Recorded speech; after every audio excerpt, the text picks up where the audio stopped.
¡Hey, trotamundos! ¿Qué tal? Yo soy Kurenai y aquí venimos a hablar de libros.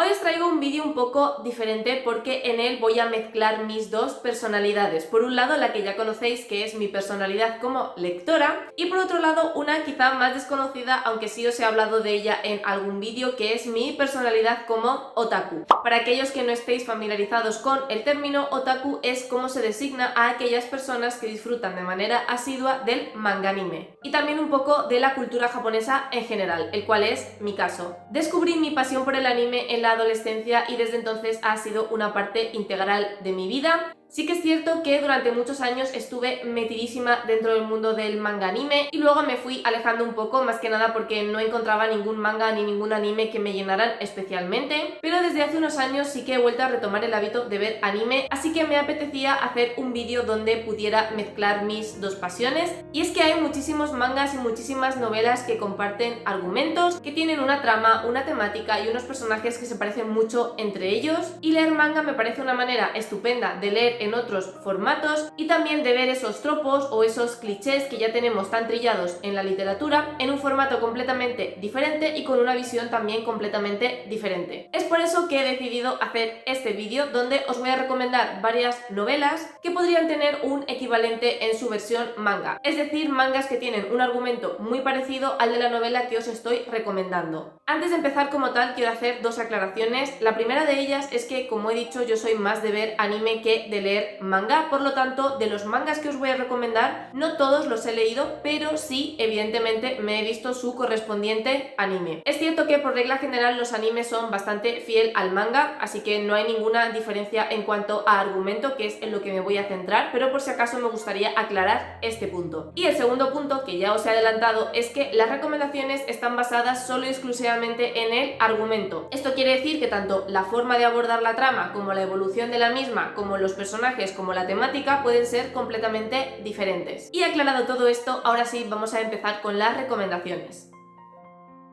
El primer libro del que os quiero hablar forma parte de una de mis trilogías de fantasía favoritas y que además está escrita por una de mis autoras favoritas. Y se trata de nada más y nada menos que El bestiario de Axlin, que es la primera parte de la trilogía de Guardianes de la Ciudadela. Aquí tenemos un mundo devastado por los monstruos, que son criaturas que nadie sabe de dónde han aparecido, pero que han causado estragos en la población. Esto hace que la sociedad esté dividida en pequeños reductos. Su principal preocupación es sobrevivir al día a día e intentar defenderse de los monstruos, que a pesar de que estos pequeños pueblos están protegidos por murallas, eso no impide que los monstruos de vez en cuando se cuelen en el campamento. En esta situación tan complicada tenemos a nuestra protagonista, que es Axlin, una adolescente cuyo sueño es crear un bestiario donde recoja todos los tipos de monstruos que existen en este mundo, junto con sus características y la forma que tiene la gente de defenderse de ellos o de matarlos, porque ha descubierto que en cada campamento sus habitantes tienen una forma específica de defenderse de los monstruos y que además no en todos los campamentos atacan los mismos monstruos. Esto no será bien visto por la gente de su campamento, porque como comprenderéis, en estas circunstancias lo que más importa es casarse y tener hijos para asegurarse de que la especie humana no va a morir. Sin embargo, a Axlin todo eso le da igual, porque su objetivo es crear este bestiario, ya que considera que es una herramienta fundamental para ayudar a la supervivencia de la humanidad, así que se enrolará en la caravana de un buhonero, que son aquellos comerciantes que se atreven a salir de las murallas y que van de enclave en enclave comerciando, y en ese viaje Axlin irá investigando a los monstruos y las diferentes formas que tienen de combatirlos. Además, el objetivo final de Axlin es llegar a la Ciudadela, que es una ciudad medio mítica que se supone que está rodeada por imponentes murallas de piedra y que además se supone que cuenta con un cuerpo de soldados especializados en la caza de monstruos, que son los guardianes de la Ciudadela. Como un equivalente similar en el manga, que quizá si conocéis más o menos este mundillo ya os ha venido este título a la cabeza, sería Shingeki no Kyojin, o también conocido como Ataque a los Titanes, que es tal y como se ha traducido en España.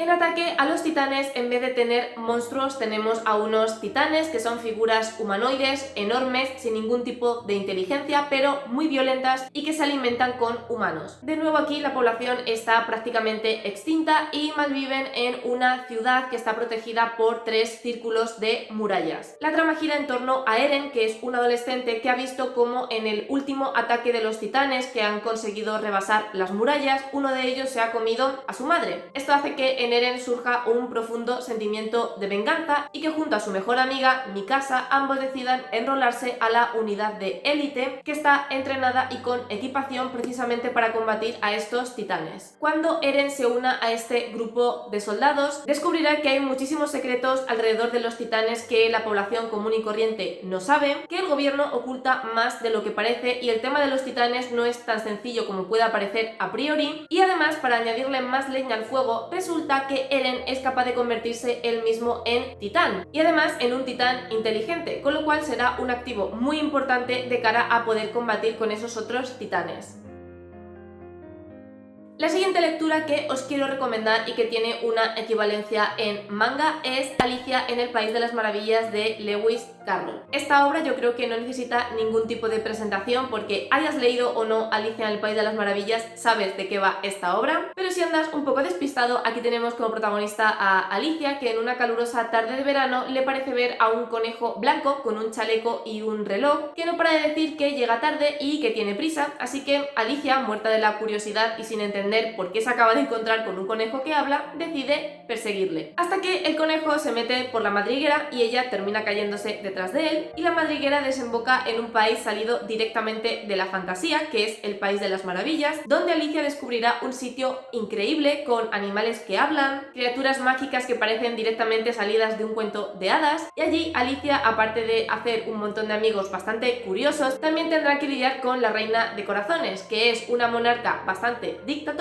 y que dirige el País de las Maravillas con mano de hierro. Un manga que puede asemejarse a Alicia en el País de las Maravillas, aunque ya os digo que no es en cuestión de trama, sino más bien en cuestión de influencias, es Pandora Hearts. Este manga bebe directamente de Alicia en el País de las Maravillas, de Alicia a través del espejo y de otros clásicos como El Mago de Oz. Aquí nuestro protagonista es Oz, un chaval de 14 años que es el futuro heredero de los 4 ducados en los que está dividido el país. Lleva una vida completamente privilegiada de alguien de su clase junto con su hermana pequeña, su sirviente y a la vez mejor amigo Gilbert, y también su tío Oscar, con quien tiene una relación muy estrecha. Lo único que empaña esta vida idílica de Oz es la relación tan conflictiva que tiene con su padre, porque parece que su padre le odia, pero él no entiende muy bien cuál es la razón. La vida de Oz cambiará por completo en la ceremonia de los 15 años, ya que en este país es habitual que todos los grandes duques, cuando van a cumplir 15 años, celebren una ceremonia de cumpleaños por todo lo alto. Y es que durante esta ceremonia irrumpirá un grupo de encapuchados dispuestos a matar y secuestrar a Oz, porque según ellos Oz no debería existir. Oz nunca debería haber nacido. Él evidentemente no tiene ni idea de qué es lo que está pasando y en todo este tumulto caerá en un sitio llamado el Abismo, que sería el equivalente a el País de las Maravillas. Es un sitio muy extraño donde hay criaturas violentas llamadas cadenas, y será en esta situación en la que conozca a Alice, una muchacha que puede transformarse a sí misma en un conejo negro gigante con una guadaña llamado B-Rabbit. Será en este contexto cuando Alice le prometa a Oz que si ambos se vinculan y ella se convierte en su cadena, ella a cambio le sacará del abismo y le devolverá a su mundo real. Cuando regresa a su mundo, Oz descubre que en el abismo el tiempo funciona de una manera completamente diferente y que mientras que para él han pasado apenas unos minutos, en su mundo real han pasado varios años. Cuando Oz regresa a su mundo, lo primero que hace es intentar investigar qué narices es el abismo, cómo ha llegado a él, quiénes son los encapuchados que irrumpieron en su cumpleaños y por qué creen fervientemente que Oz no debería haber nacido. Y en toda esa trama de investigación se encontrará, entre otras cosas, que al parecer el propio Oz, sin saberlo, pertenece a una asociación llamada Pandora, que tiene objetivos bastante siniestros en relación con el abismo. Como habéis visto, a nivel de trama y argumento, Alicia y Pandora no se parecen en absoluto, pero sí os puedo asegurar que, como he dicho, bebe muchísimo de este clásico. Hay referencias constantes a Alicia en el País de las Maravillas. De hecho, el propio Oz sería Alicia, Alice, a pesar de que se llama Alice, sería como el conejo blanco que se mete por esa madriguera. Luego la hermana de Oz también tiene un gato que se llama igual que el gato de Alicia. También tenemos un personaje que sería el equivalente al sombrerero loco, otro que sería el equivalente a la oruga. Es decir que si os gusta la temática de Alicia en el País de las Maravillas, que sepáis que este manga está impregnado de ella. La siguiente obra que os quiero recomendar, que también es la primera parte de una trilogía, es Ángeles Caídos de Susan Ii. Nos encontramos ante un mundo post-apocalíptico en el cual los ángeles han conquistado la Tierra y han esclavizado a toda la humanidad. En este contexto, Penryn intenta sobrevivir como puede, cuidando de su hermana enferma que está en silla de ruedas, hasta que un día de repente se topa con una pelea entre varios de estos ángeles y será en ese momento cuando los ángeles secuestren a su hermana. Uno de los ángeles que ha participado en esa pelea y que es el que ha recibido la paliza es Rafe, y tras hablar con él, Penryn decide aliarse con este ángel porque a Rafe le han robado las alas, no sabemos muy bien por qué, entonces su objetivo es recuperarla y el lugar en el que están las alas es el lugar más probable en el que la hermana de Penryn esté secuestrada, por lo que ambos se aliarán momentáneamente para cumplir sus respectivos objetivos. Un argumento que tiene bastantes similitudes con esta trilogía es el de Seraph of the End o Owari no Seraph, que es como se conoce en japonés. Aquí también estamos ante un mundo post-apocalíptico en el cual un virus creado por los humanos ha escapado del laboratorio, matando a la mayor parte de la población. Que la humanidad haya sido casi diezmada será una situación que aprovechen los vampiros para hacerse con el control de Japón y de otras partes del mundo, aunque el manga transcurre en Japón. Y también aprovecharán el hecho de que este virus no ha afectado a los niños menores de 12 años para recolectarlos de las calles y sacarlos de esa pobreza y prometerles protección en la ciudad de los vampiros, en Sanguinem, a cambio de que estos niños se conviertan literalmente en ganado. Es decir, a cambio de que los vampiros utilicen a estos niños para alimentarse. Nuestros protagonistas van a ser Yu y Mika, que son mejores amigos que crecieron juntos en un orfanato y que son de los pocos supervivientes a este virus. Están viviendo en la ciudad de los vampiros como ganado con el resto de miembros de su orfanato y la historia arrancará cuando Mika robe a un noble vampiro un mapa de la ciudad y una pistola, porque el sueño de Yu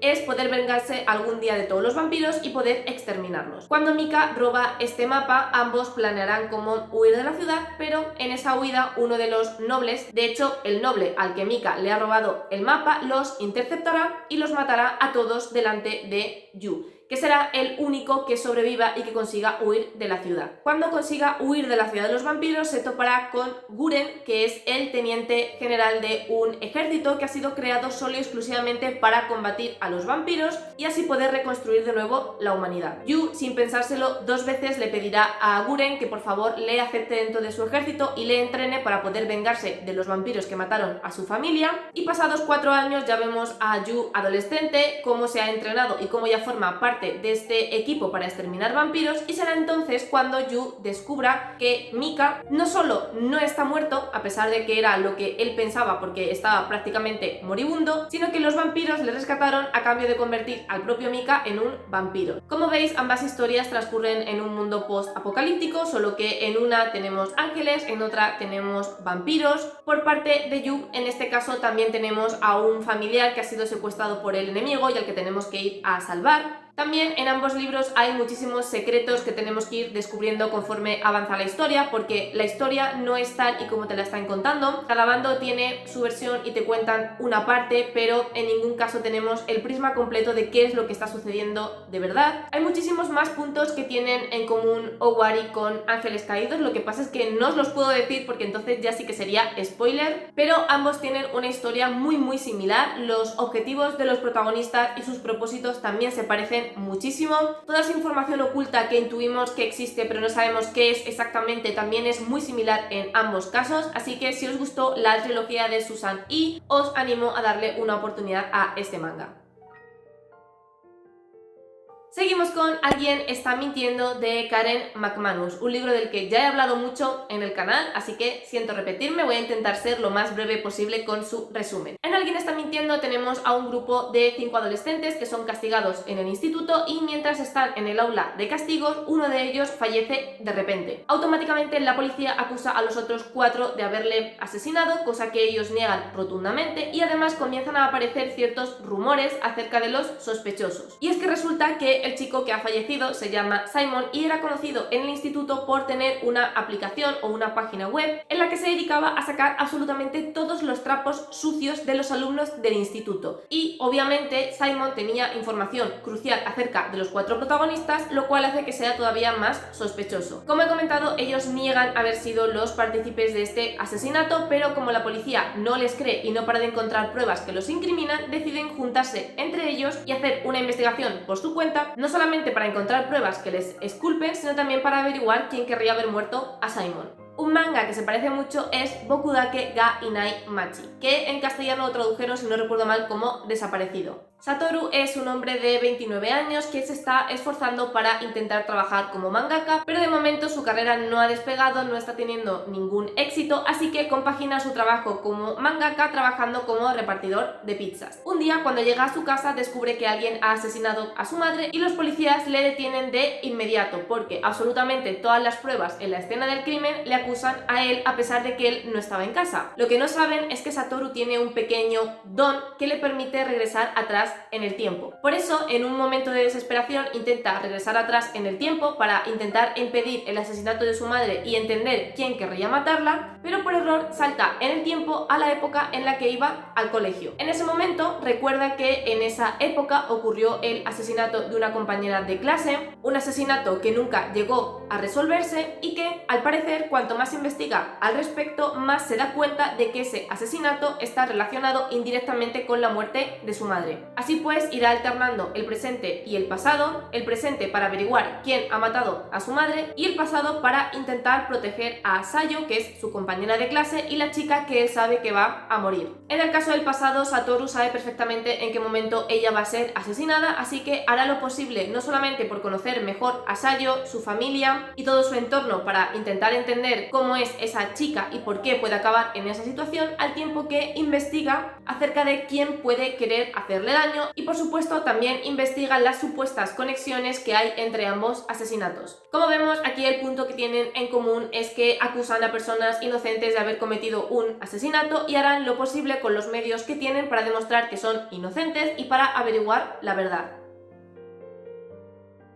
Por último, os voy a hacer otras 3 recomendaciones que estaban cogidas un poco con pinzas, no tanto por la verosimilitud en sí, sino porque los mangas que os voy a recomendar no han sido publicados en castellano. El manga existe en inglés, el anime lo podéis ver, de hecho creo que todos están licenciados en plataformas legales en español, pero el manga como tal no ha sido publicado todavía en España. Aún así, me parecen recomendaciones muy interesantes y por eso he decidido incluirlas. Así pues, el siguiente libro del que os voy a hablar es de La pequeña Eve, de Catriona Ward. Esta historia nos habla de una secta donde tenemos a la figura del tío que vive en una isla de Escocia completamente incomunicada y que allí ha formado una secta compuesta por varios niños. Estos niños no tienen ningún tipo de familia que los reclame y ellos solamente conocen a la figura del tío, quien los ha convencido de que si se portan bien vendrá un dios en forma de serpiente que eliminará a toda la humanidad por haber cometido pecados, excepto a ellos. La historia comienza cuando un día todos los miembros de esa secta aparecen asesinados y la única superviviente acusa a Eve, una de las niñas, de haber sido la perpetradora de la masacre. Por lo que en esta novela tenemos 2 puntos de vista. Por un lado, el punto de vista de Eve, que se narra desde el pasado, en el que vemos cómo funciona la secta por dentro, cuál es la relación que hay entre los niños, cuáles son las creencias que les inculca el tío, cómo los cuida, cómo los trata, y lo vamos alternando con el presente, con cómo está esa niña que ya es adulta en la actualidad, cuáles son los traumas que tiene de esa época de su vida, y nos vamos dando cuenta mientras vamos leyendo ambas versiones de que hay cosas que no coinciden, de que hay cosas que no encajan, de que la chica superviviente está diciendo cosas que no concuerdan del todo con la versión de Eve, y entonces tenemos que ir viendo quién de las dos tiene razón, o si realmente las dos tienen razón pero lo ven desde perspectivas diferentes, e ir un poco averiguando qué fue lo que ocurrió para que la secta terminara de esa manera. Un manga parecido que, como comento, no ha sido publicado en castellano, pero sí que está en inglés, es Higurashi no Naku no Koroni, que en inglés ha sido traducido, si no recuerdo mal, como When They Cry. Os advierto ya de que, aunque sí que es cierto que en La Pequeña Eve hay momentos bastante terroríficos y que te revuelven un poco el estómago, este anime barra manga es una historia de terror, donde salen escenas muy explícitas, muy sangrientas, muy viscerales, así que si tenéis algún tipo de problema con este tipo de escenas, no os recomendaría que le echaréis un vistazo. Pero igualmente, si no tenéis ningún tipo de problema, sí que os animo porque creo que tiene una historia muy interesante. Todo empieza cuando Kenichi y su familia deciden mudarse a un pueblo buscando tranquilidad alejados de la gran ciudad. Es un pueblo muy tranquilo, en el que nunca pasa nada, un pueblo muy bucólico, con mucha naturaleza, rodeado por las montañas, y la vida de Kenichi en este sitio es relativamente aburrida hasta que llega el Festival de los Dioses del pueblo. Este festival se llama, que tengo aquí la chuleta, Watanagashi, y está dedicado al dios Oyashiro-sama, que es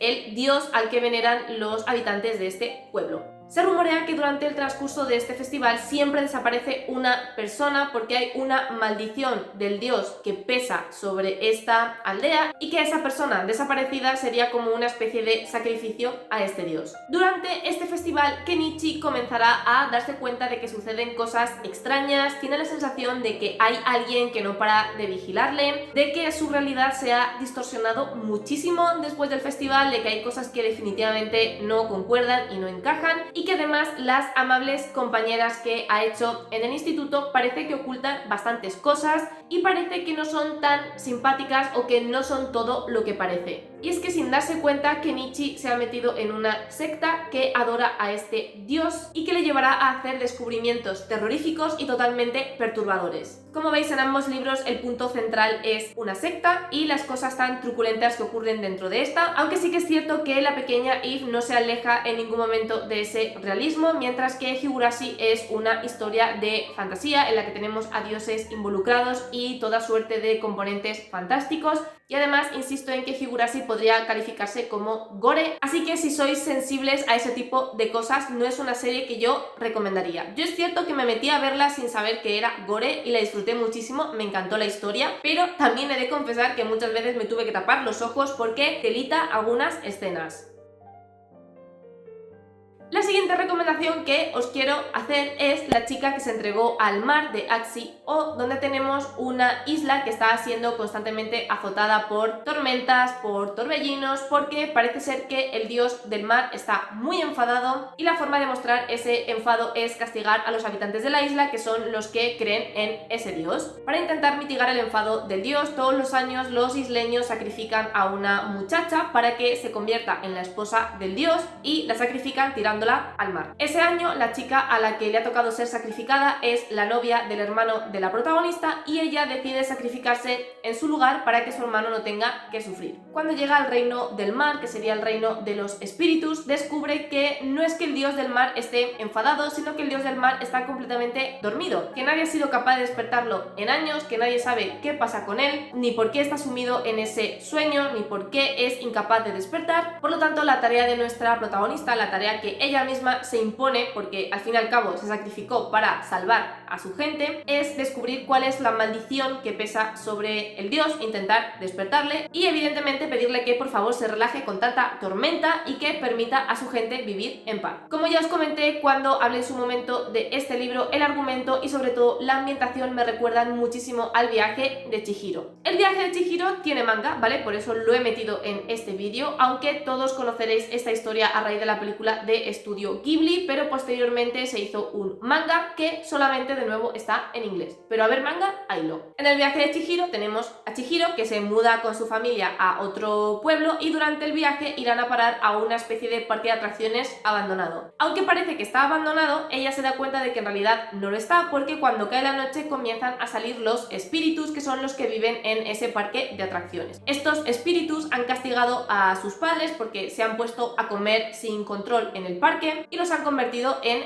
cerdos, por lo que Chihiro, para rescatar a sus padres y que vuelvan a ser humanos, decide ponerse a trabajar para Yubaba, Yubaba, que es como la bruja y la jefa de este pueblo fantasma, que al final, más que parque de atracciones, termina siendo unas aguas termales en la que los diferentes espíritus y dioses pues van a relajarse, a tomar un tiempo de descanso entre sus múltiples actividades como dioses, y será en este contexto cuando Chihiro conozca a Haku, que la ayudará a sobrellevar un poco su estancia en ese sitio y que también la ayudará a intentar revertir la maldición de sus padres. Aquí en lo que se parecen ambas historias es sobre todo en la ambientación. Si has visto El viaje de Chihiro, al leerte La chica que se entregó al mar es prácticamente lo mismo. Además, el agua también tiene mucha importancia en El viaje de Chihiro. Luego también tenemos como protagonista en ambos casos a una chica joven que tiene que sacrificarse por el bien de su pueblo, en el caso del libro, el bien de su familia en el caso de la película o el manga. Ambas hacen un viaje de introspección para aprender más sobre sí mismas, para aprender más acerca del mundo que les rodea. También tendrán que hacer un viaje más físico en busca de esa respuesta que están buscando, en el caso de la protagonista de la novela, para ver cómo puede revertir la maldición de su pueblo, y en el caso de Chihiro para intentar revertir esa maldición sobre sus padres, y ambas en el camino se encontrarán a un chico que las ayudará y al que también tendrán que salvar en cierto modo. Así que no solamente la ambientación se parece, sino que algunos tintes de la trama también se dan un aire entre sí.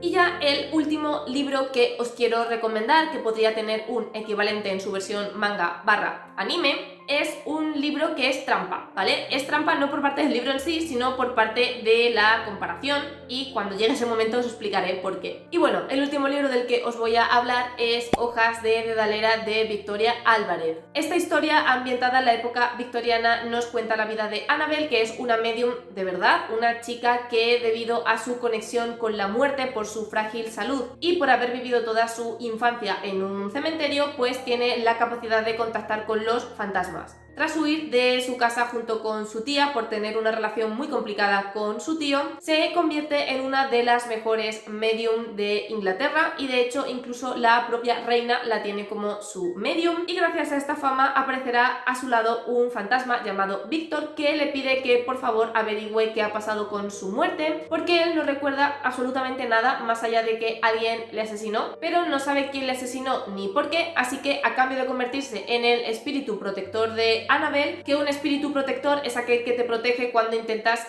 sobrepasar esa línea entre el mundo de los vivos y de los muertos, para que, bueno, pues la medium no sufra ningún tipo de daño con el resto de espíritus. Annabel acepta, por lo que ambos se embarcarán en una investigación para averiguar qué fue lo que le ocurrió a Víctor. Y ahora vamos con la recomendación trampa, porque aunque sí que tiene una sinopsis muy similar, lo cierto es que existe manga, pero nunca llegó a publicarse fuera de Japón, pero su adaptación cinematográfica es bastante conocida y además es una de mis películas de anime favoritas, así que no he podido evitar traerlo al vídeo, sobre todo teniendo en cuenta estas similitudes que tiene con Hojas de Dedalera. Y me refiero a Hotarubi no Mori-e, que ha sido traducido en castellano como Hacia el bosque de las luciérnagas. Nuestra protagonista es Hotaru, una adolescente que cuando tiene vacaciones de verano decide irse al pueblo, a la casa que tiene su abuelo, y que un día, cuando era pequeña y tenía unos 6 años, caminando por el bosque se perdió, y cuando comenzó a llorar completamente desesperada, un apuesto muchacho la rescató del bosque y la devolvió con su abuelo. Resulta que este muchacho es un yokai, que para los que no lo sepáis, los yokai son como espíritus, y a partir de ese momento, cada vez que puede, Hotaru se escapa al bosque para pasar su tiempo libre con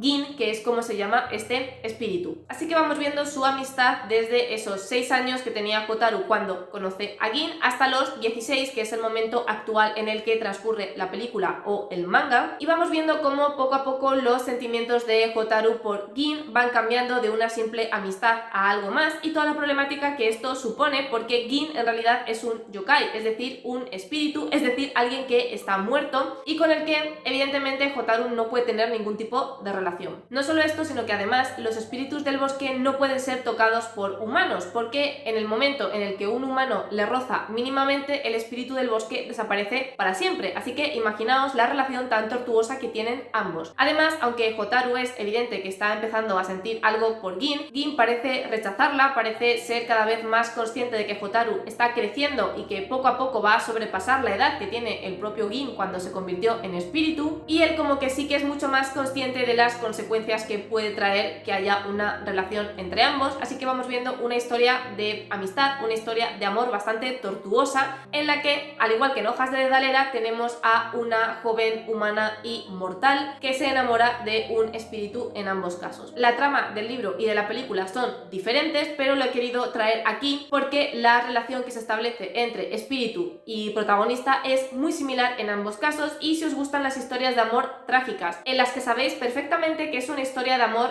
imposible, porque no hay manera de que una relación entre un vivo y un no vivo termine de manera feliz, o sea, es que no es posible. Y sois personas un poco como yo, a las que os gusta lo trágico, el amor desgarrador, de verdad que os recomiendo veros esta película, sobre todo si os ha gustado esa parte de relación de romance en Hojas de Dedalera. Como digo, el desarrollo, la evolución es muy similar en esta película, y os advierto de que yo cada vez que la he visto he llorado, ¿vale? Ahí lo dejo. Con Hojas de Dedalera no lloré, pero con esta película he llorado, y he llorado bastante, así que ya os adelanto que es bastante triste.